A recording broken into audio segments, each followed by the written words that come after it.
Welcome to Module 12. Now it's time to really dive in and get to the higher level stuff, okay? I'm gonna start this module off with just some really funny words, right?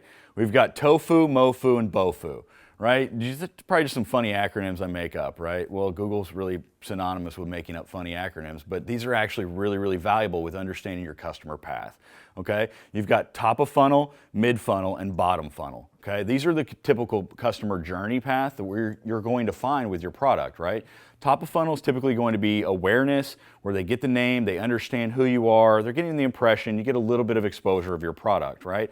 But depending on how much your product costs, depending on the sales cycle of your product, depending on even just the loyalty of it in the past and your previous advertising, initiatives, you may or may not be able to close that sale. In fact, the majority of sales you can't close in your first click or even in the first exposure, right? And that's where mid-funnel comes in. Mid-funnel is more the research phase. It's where you can actually find out what the product does, get a little bit more value points, maybe even go to Facebook, Google, display to find how people are actually utilizing your products. It's more of that building out of the trust and the loyalty within your mid-funnel. And then you're going to go down to BOFU, which is your bottom funnel, right? Bottom funnel consists of a couple different things. Bottom funnel, obviously, is closing the sale, right? We've worked them down through the entire customer flow and the customer journey. And bottom of funnel is ultimately sale, right? But then bottom funnel is also going to be re-engaging those customers, upselling, increasing that lifetime value. And those are some of the things that we're going to cover within the next modules.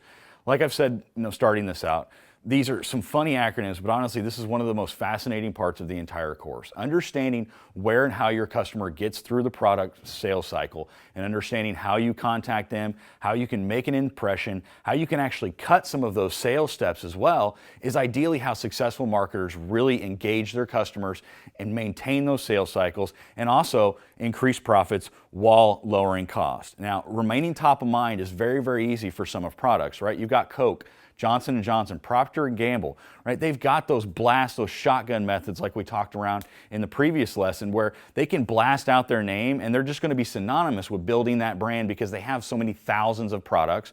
Or for Coke's instance, they got a very simple product. It's Coca-Cola, right?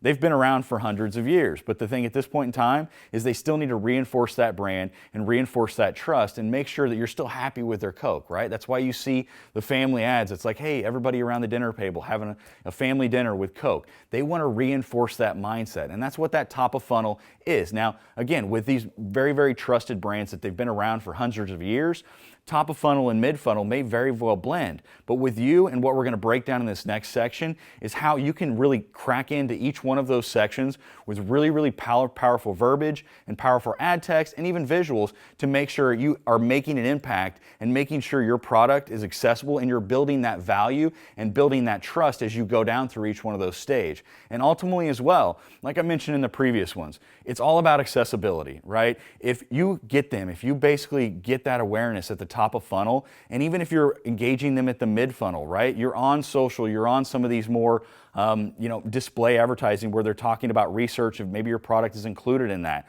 or people have just used your product, or we're just talking about, on Yahoo News where you're seeing some of the native ads where somebody wrote an article about the benefits of your product, right? But if you don't close that loop and don't have that accessibility at the bottom funnel, like I said in the previous lessons, whenever they go look for you and they can't find you, somebody else is going to take that sale.